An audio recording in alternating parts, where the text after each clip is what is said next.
آپ خلیفہ ہارون کے دور میں اور دیگر عباسی خلفاء کے دور میں بغداد کے چیف جسٹس رہے، قاضی القضات رہے، اور اتنے خوبصورت تھے، توجہ چاہتا ہوں، اتنے خوبصورت تھے، اتنے حسین تھے. جب امام اعظم ابو حنیفہ کے پاس پڑھنے کے لیے آئے نا، آپ نے فرمایا اس بچے کو میرے سامنے پردے کے بغیر نہ بٹھایا جائے. اللہ، اس بچے کو پردے کے ساتھ میرے سامنے بٹھایا جائے، درمیان میں ایک پردہ حائل کیا جائے. آپ پردہ حائل کر کے امام محمد کو سبق پڑھایا کرتے تھے. کتنے تقوی والے لوگ تھے، کتنے پرہیزگاری والے لوگ تھے. اللہ اکبر. آپ اتنے خوبصورت تھے، اتنے خوبصورت تھے کہ آپ چہرے پہ نا نقاب رکھا کرتے تھے، آپ کے چہرے کی جھال برداشت نہیں کی جاتی تھی، اتنے خوبصورت تھے. ایک دن اچانک ایک بندہ بغداد کی گلی میں آیا، اس نے کہا لوگو تیار ہو جاؤ، امام محمد کی سواری آ رہی ہے. ذرا پیار سے بول دے سبحان اللہ.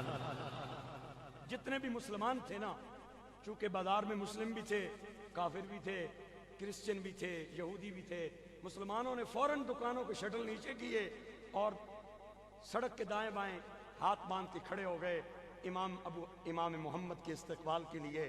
لیکن جب کافروں نے دیکھا نا، عیسائیوں نے دیکھا، یہودیوں نے دیکھا، انہوں نے کہا چلو ہم بھی دکانیں بند کر کے امام محمد کا دیدار کرتے ہیں اور ان کی ریسیپشن اور استقبال کرتے ہیں.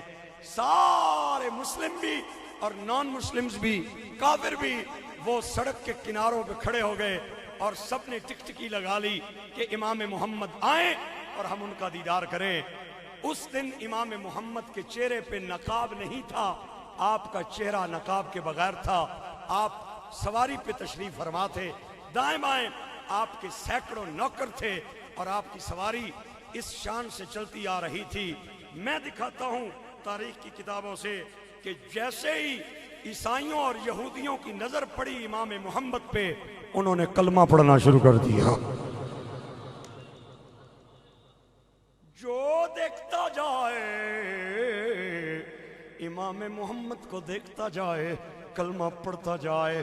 مسلمان عیسائیوں کے قریب آئے، یہودیوں کے پاس آئے، انہوں نے کہا آپ کے مسلمان ہونے کی ہمیں بڑی خوشی ہے، اللہ آپ کا ایمان قبول فرمائے، لیکن ایک بات ہماری سمجھ سے بالاتر ہے کہ امام محمد نے کوئی درس نہیں دیا، امام محمد نے اسلام کی تبلیغ نہیں کی، امام محمد نے آپ کو کلمے کی دعوت نہیں دی. ہمیں یہ بات سمجھ نہیں آئی، آپ نے جو ہی دیدار کیا امام محمد کو تو کلمہ پڑھنا شروع کر دیا. ہم اس کی وجہ جاننا چاہتے ہیں. عیسائیوں یہودیوں نے جواب دیا، آپ کے امام نے ایمان کی دعوت نہیں دی، کلمے کی دعوت نہیں دی، اسلام پہ واز نہیں کیا، ہم نے صرف دیدار کر کے کلمہ پڑھ لیا. مسلمانوں نے کہا یہی بات تو پوچھنا چاہتے ہیں، دیدار کر کے آپ نے کیسے اسلام قبول کیا؟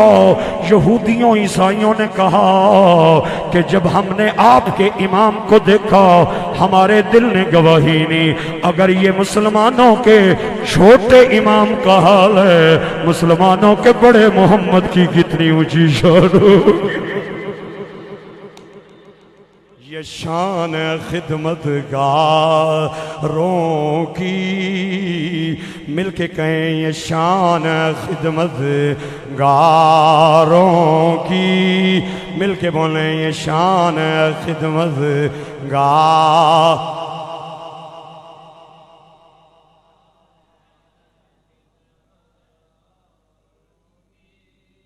آستانہ علیہ بطحان شریف آزاد کشمیر سے پیر صاحب تھوڑی دیر بعد تشریف لا رہے ہیں.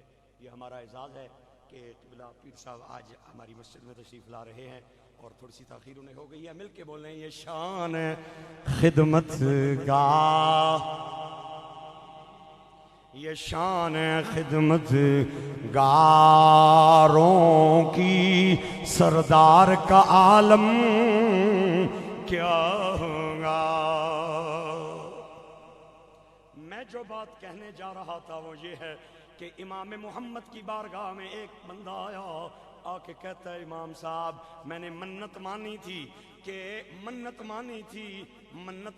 تھی کہ میرا ایک کام ہو جائے، میں جا کے کعبے کی چوکھٹ کو پیار دوں گا، کعبے کی چوکھٹ کو بوسہ دوں گا۔ اب میرا کام ہو چکا ہے، میں اپنی منت پوری کرنا چاہتا ہوں، لیکن وجہ یہ ہے کہ میں مکے جا نہیں سکتا، میں جا کے کعبے کی چوکھٹ چوم نہیں سکتا، میں کیا کروں؟ آپ نے فرمایا گھبراؤ نہیں، وضو کر کے چلا جا، ماں کے قدم چوم لے، تیری منت جانے محمد جانے۔ آنے والا بندہ رو پڑا امام صاحب کے سامنے، آپ نے رونے کی وجہ دریافت کی، کہتا ہے اس لیے رو رہا ہوں میں وہ بد نصیب ہوں جس کی ماں کا انتقال ہو چکا ہے، اگر میری ماں زندہ ہوتی آج وضو کر کے ماں کے قدم چوم کے اپنی منتیں پوری کر لیتا، آپ میری ماں زندہ نہیں، میں کیا کروں؟ آپ نے فرمایا پھر بھی گھبرانے کی ضرورت نہیں، وضو کر کے چلا جا قبرستان اور ماں کی قبر کی نشاندہی کر کے اور قدموں والی سائیڈ پہ آ جا، قدم والی سائیڈ قبر کی چوم لے، قیامت والے دن گھبرانا نہیں، تیری منت کا ذمہ دار میں محمد ہو جاؤں۔